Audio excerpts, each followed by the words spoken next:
Hi, I'm Corrine, leader of H2 Consultancy. Today I wanted to talk to you about recruitment and onboarding during Covid-19. It's been a real topic that I've discussed every day, every week with clients and candidates that we're working with that's caused a little bit of pain. So today I'm joined with Corrine Ward, who is a HR professional, and she works for Cobra Biologics, which is one of our customers. Thank you for joining us, Corrine. Thank you. You're so welcome. I'm so glad to have you here. The reason why I wanted to invite Corrine onto, I'm going to call it a series, because that's what it's going to turn into, is that we feel you and your business have handled recruitment and onboarding really well. It's been a really positive experience. So I wanted to jump straight in. Oh, you're welcome. No, it has. I think, businesses have really struggled with it, haven't they? They have. They have. They've struggled to adapt and struggled to understand if it could actually work. Whereas I think you have really approached it in a positive way that I think needs to be shared. Your story definitely needs to be shared. So shall we jump straight in? Yeah, absolutely. Yeah, so let's talk about then, where was your business before? What was it like recruiting before the pandemic? Right, okay, so before the pandemic, I guess leading up to that point, we've been very busy actually this year with recruitment. We've got quite a large expansion plan, and so we've really been recruiting quite heavily. We're looking to increase our heads by probably 25 to 30 over the next 12 months. So it's been it was a busy Q1, and then obviously the pandemic hit.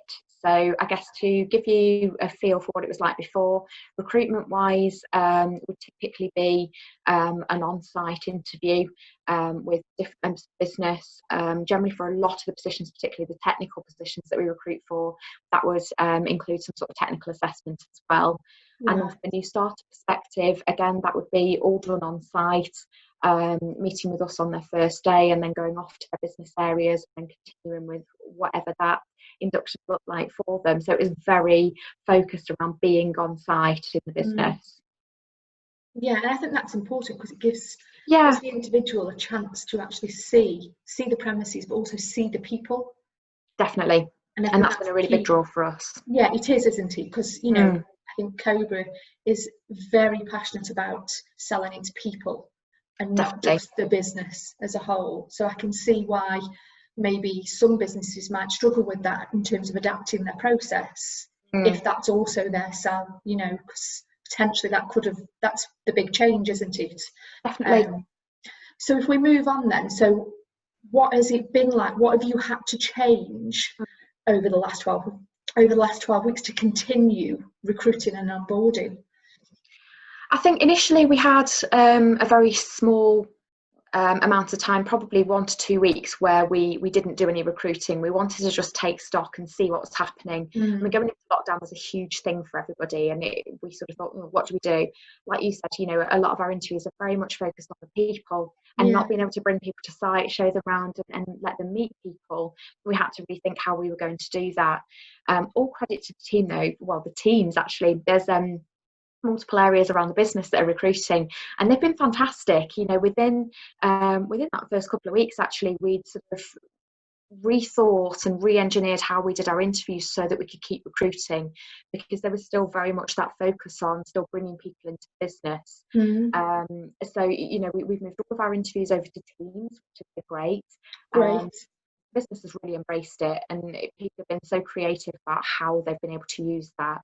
And not only within interviews, we've been using that for some of our meetings as well, so that people can still get together, but we can do that socially distanced. So our staff committee, for instance, we did over Teams a couple of weeks ago, and it worked really successfully.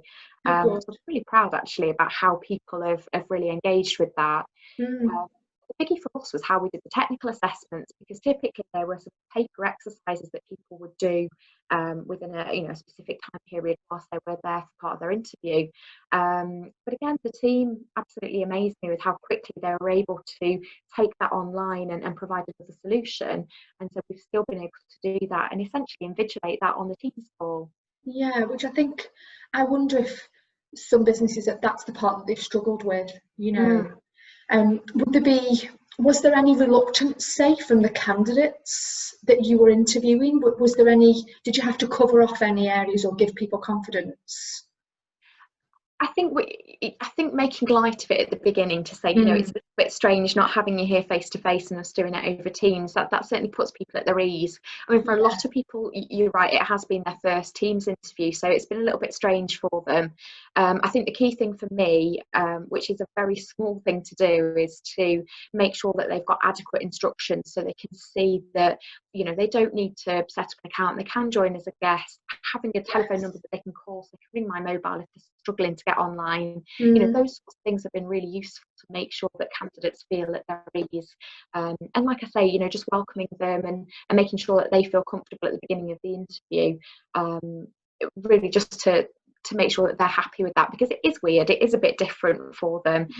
It's certainly not your classic interview, but people have been great in the main. It's been really pleasing to see not just how our teams have approached it, but also the candidates as well.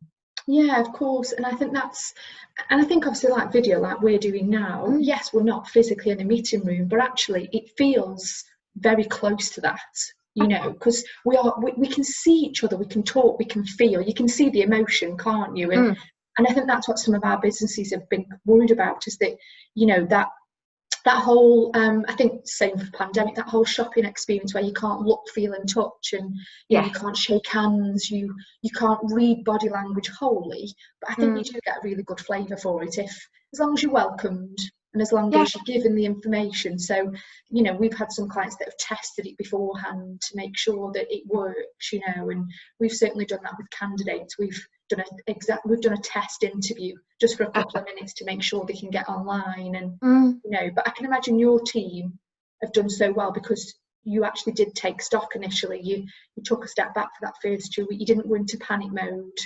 You thought, okay, what realistically can we do? You know, is recruitment still important to actually our business thriving through what is deemed to be a really difficult phase?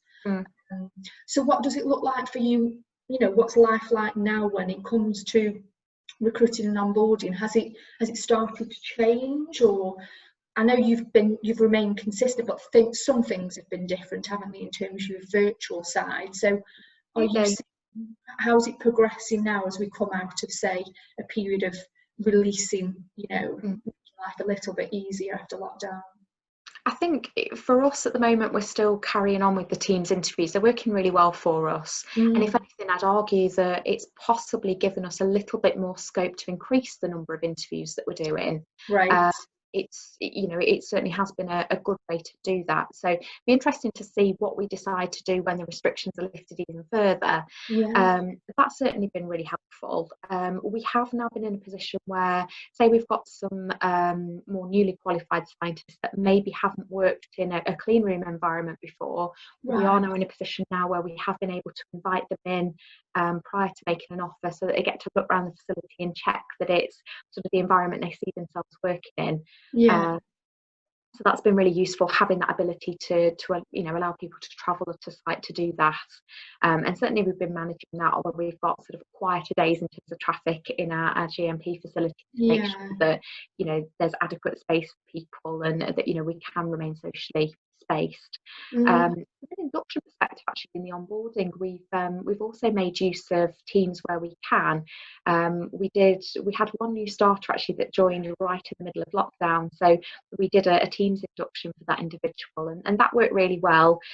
Certainly, you know, I think you do miss certain elements, and particularly when you're trying to get things in place for a new starter. We are still quite paper based, so actually having people on site sometimes is easier, although I know that can throw up some challenges as well. But we you know, we have done that. It is possible to do that, and that worked really well for us. We are still doing our inductions face to face, although we're limiting how many people are coming on site, so we can make sure that within, I mean, our boardroom's huge, but we still want to make sure that there's adequate space between people and that it's easy to conduct them. So we've taken that decision to limit how many people are starting on one day. But then also in terms of the rest of the onboarding, I mean, you think about sort of first day, but actually onboarding is so much broader than that. And where we've had opportunities to, you know, we've been getting people set up with what they need, whether that be, you know, a device if they have one, or otherwise making sure they've got the remote access and they can get logged on from home. And there's certain elements that people can do, again, because of the type of business that we are. There's quite a lot of preparatory work that people are doing when they first come on, you know, come into post, where they're sort of, you know, reading standard operating procedures, things like that. And, you know, that lends itself to being able to do that either in the office or remotely. So again, there's been an opportunity there where, you know, we have been able to allow people to do that from home at times, again, to give them that space to do that and make sure we haven't got too many people in the building. So again, it's been quite creative, but the teams have really risen to the challenge. I'm in awe of what they do anyway. So the fact that we've been able to do this on top of has just been absolutely fantastic. So it's not been negative in any way for us. Actually, I think, you know, when you look at what we've gained from that, it's actually been quite a positive experience in how people have responded and how we've been able to manage that and support people.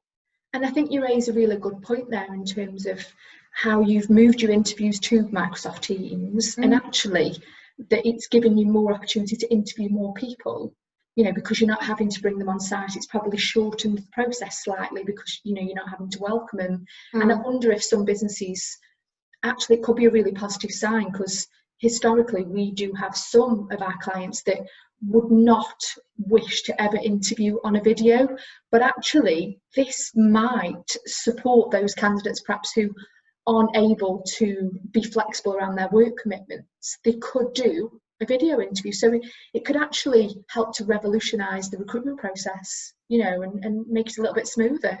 And depending on what industry you're working in, actually that could be really useful. I mean, you know, typically we see with some of our scientists that they can be global, but typically we find that there's quite a few European candidates that maybe aren't living in the UK at times. You know, and typically that has sort of led to some delays whilst they've come over to the UK for their interview in the past, whereas now we didn't feel that, you know, at that time we could get what we wanted out of doing, say, a Skype or a Teams interview, whereas now we've proven that we can. So that's really helpful. And I know we're not the only industry that would be potentially recruiting people from outside of the UK. That's really helpful. But, you know, even down to silly things like meeting rooms, you know, everywhere I've worked, we've always struggled with meeting room availability. And I know that sounds really trivial, but that can really impact on how quickly you can interview, particularly if you're in an industry where you are not regimented enough that you know that at a certain close date, you'll be able to shortlist an interview on a certain date. You know, a lot of STEM industries that I've worked in before, you know, it has been a lot more fluid in terms of, you know, receiving applications, arranging interviews. So, you know, something like that could be really helpful for that as well. Yeah, no, I think it's great, and I'm so glad that you've come on today, because I think just being able to share to other businesses out there that have thought maybe actually it could have worked for us, and it still could, because they could commence their recruitment now knowing that actually putting some simple plans in place that maybe at the start of this period did seem a little daunting, especially if you don't have a large HR team to support you in the background, but actually hiring managers can do this themselves, can't they? Absolutely, yeah, so that's it. That's all I wanted to ask you today. So thank you so much for coming on and sharing Cobra's story. I'll pop a little bit of information in the comments once this video goes live, sharing about Cobra, so people can perhaps pop over to your LinkedIn page. Because I know obviously there's lots of opportunity there for people in certain areas, isn't there? You've scientists especially. So a really exciting industry, and thanks for today, Corrine. So yeah, I'll leave it at that. That's the end of this week's, I'm going to say, interview, for want of a better word, on how to successfully recruit and onboard during a pandemic. Wonderful. Thank you, Corrine.